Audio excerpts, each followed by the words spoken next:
Two problems are anticipated during the king's absence. How are you an idiot? The half-century of conflict between Ivalice and Ordalia is today known as the 50 Years' War. The beginning of the 50 Years' War can be traced to the death of Ordalia's king Devane III and his failure to name a successor. His cousin, Varroy the Sixth, was next in line for the throne. However, King Denamda II of Ivalice, the uncle of Devane III, proclaimed himself the rightful heir and declared war on Ordalia.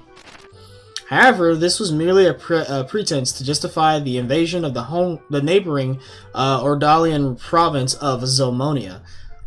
Once an independent state, it has been annexed by Ordalia nearly a century prior. Ivalice had since been aiding the province in an effort to weaken Ordalia, an effort that ultimately failed. Tired of Ordalian rule, the Zelmonian leadership and nobility secretly petitioned Ivalice to take a more direct hand in their liberation. I just now found the code for the minion you get in the lower book. Oh. Or was it? After victory in Zelmonia, the Ivalician armies marched on the Ordalian capital of Vera. As fate would have it, Denamda II succumbed to a fatal illness on the road. The momentary confusion amongst Ivalice's troops gave Ordalia the opportunity it needed to regroup, and Varroy VI succeeded in pushing the Ivalicians back as far as Zelmonia. The resulting impasse would not be broken until the Romandan army invasion 2 years hence. Romanda, a powerful military state lying across the Rand Strait, marched on Ivalice at the behest of Varroy VI, a blood relation of the Romandan nobility. However, Denamda II's successor, Denamda IV, was a fearless warrior, personally leading his men into battle against the combined might of Romanda and Ordalia. This, along with an outbreak of the Black Death in Romanda, forced the Romandan army to withdraw after only 3 years. Oh shit. The Ivalician king is badass. Let's see. 2 military orders worthy of particular mention in this conflict are the Order of the Northern Sky, led by the gallant knight Barbaneth Beuve, and that of the Southern Sky, led by Sidolphus Orlando, known as the Thunder God? What? What happened to the third? I have no idea. They skipped right over him, dude.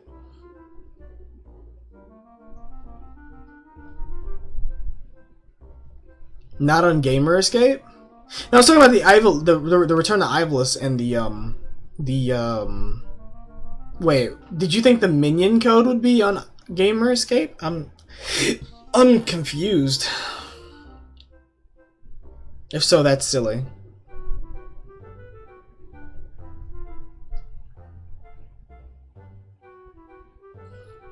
Oh, Wolf! Oh, the Corpse Brigade. Okay, right on.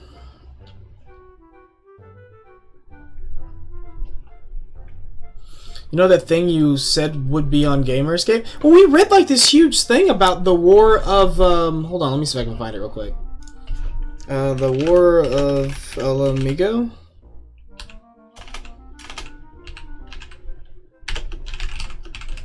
There was like a huge thing about it on Gamer Escape. I think it's just under Alamigo. Hold on. Hold on. The Autumn War. Oh, you read it out of the book. So what is it that... I remember seeing something about the Autumn War on Gamer Escape where they're talking about the king. Ah, okay, there we go. They have the Autumn War on here. They talk about it a little bit, but it's not that big of an input. You're right, it was in the book too. Or mainly in the book. Because I remember seeing something on Gamer Escape because we were looking for something specific. And I know you read that out of the book, and that, you know, I remember that now. You reminded me, but I'm trying to remember. We were looking at something online about it.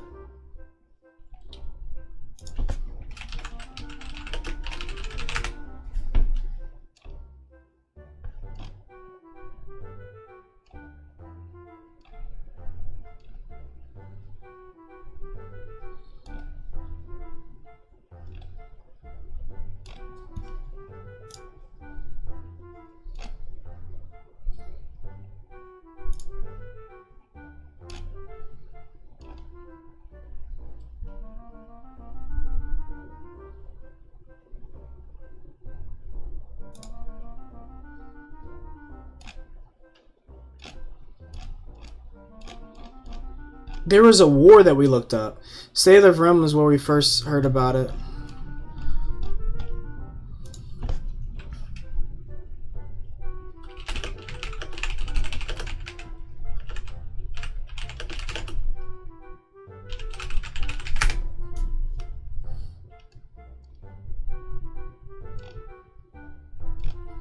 What was the name of the war between Gridania, the Alliance, and Alamigo?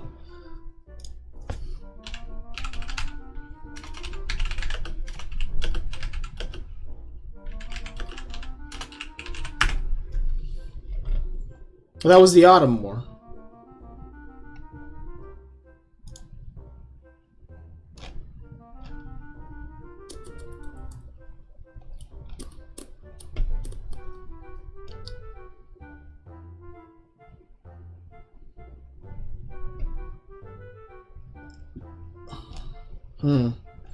We'll probably learn more about it in the expansion, though.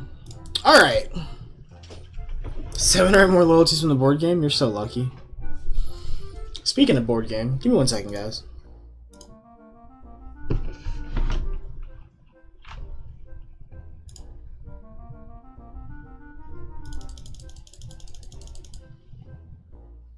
I like how you can see my cursor.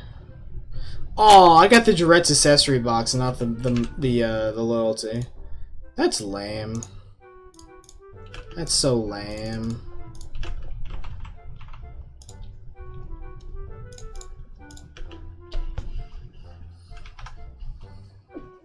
Okay. After countless victories at home, these two orders had been poised to advance into Ordalia. However, the protracted conflict had begun to take its toll on domestic morale. Peasant uprisings and revolts throughout Ivalice and Ordalia forced both countries to send their troops home to pacify their own citizens, resulting in another stalemate. It was Denamda IV's sudden death by Milady that broke the stalemate, although some claim that he was murdered. His successor, Undoria III, was ill-suited to the throne and left the governing of Ivalice to his queen and retainers.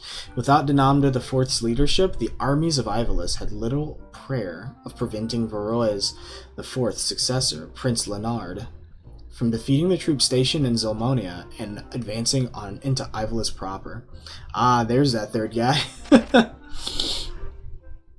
Despite the valiant efforts of the Northern and Southern Orders, Ivalice failed to repel Prince Leonard's invasion of Zeltenia. Ivalice's leaders soon began looking for a peaceful alternative. In the end, both stages agreed that prolonging the war would prove mutually detrimental, and a pact was signed allowing each nation to return to addressing the domestic strife. An equal peace in name, it was in reality a defeat for Ivalice. The economy of Ivalice was brought to the very brink of ruin as it struggled to pay reparations to its former enemies and to pay the loans taken from neighboring states to fund its war effort. Soldiers returning from the front found themselves without pay, and entire orders of knights were summarily discharged from service. The swelling ranks of the unemployed did little to relieve the people's distrust of the crown and nobility. Holy shit, that was a mouthful. Hold on 1 second. I gotta get my my scrolls before the reset. So I'm gonna do that. Do I have a free scroll coming to me? I do not. Just the Gaia's. God damn it.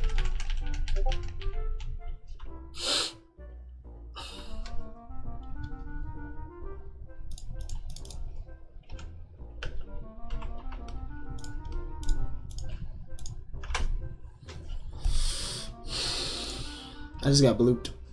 It blooped me.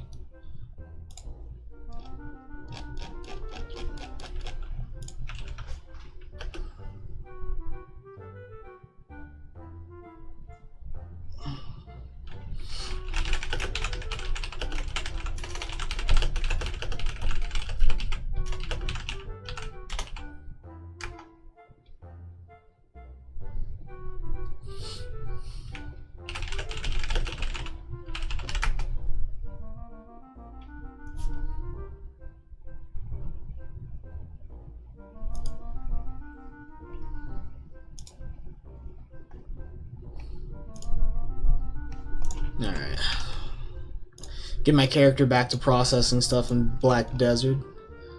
Down to 21,000 copper ore, for what it's worth. There we go. Alright. Rendezvous. What's that?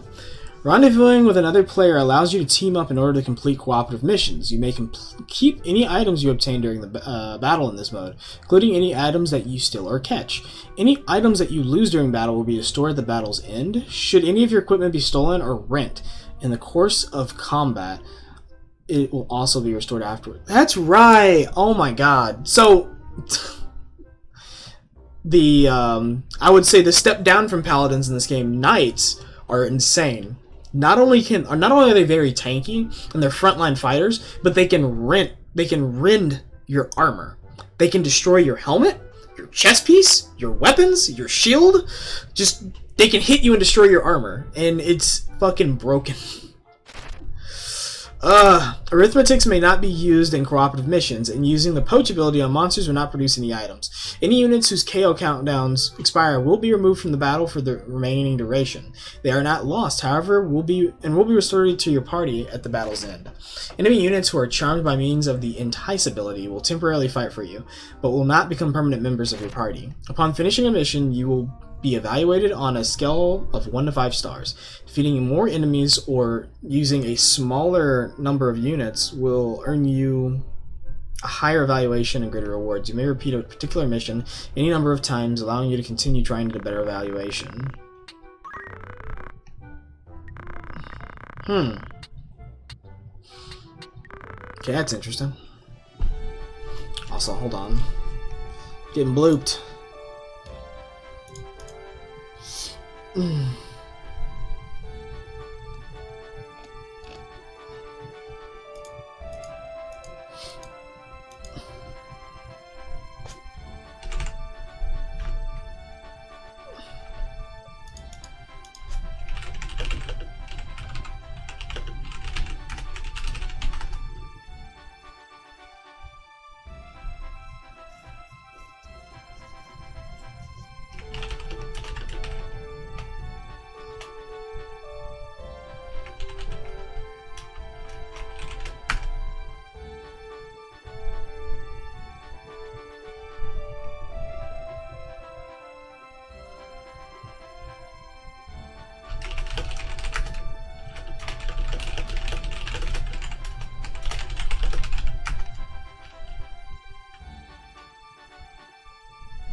Outfitter, let's see. What do they have available? Daggers, broadsword.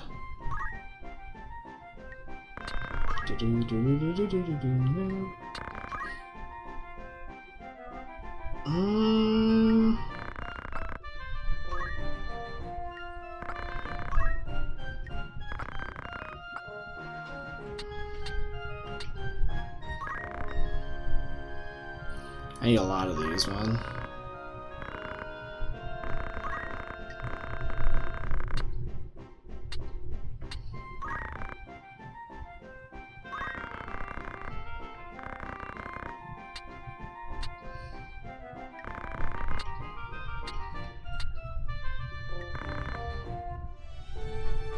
Okay, so you can go to the warriors, go pick up more people, by the way. You can pick up a female soldier or a male soldier. You have a maximum of 24 units of 7 right now. I can't fill all of them, so it really doesn't matter. How about this one? Bravery and Faith. Comes with fundamentals, broadsword, leather cap clothing.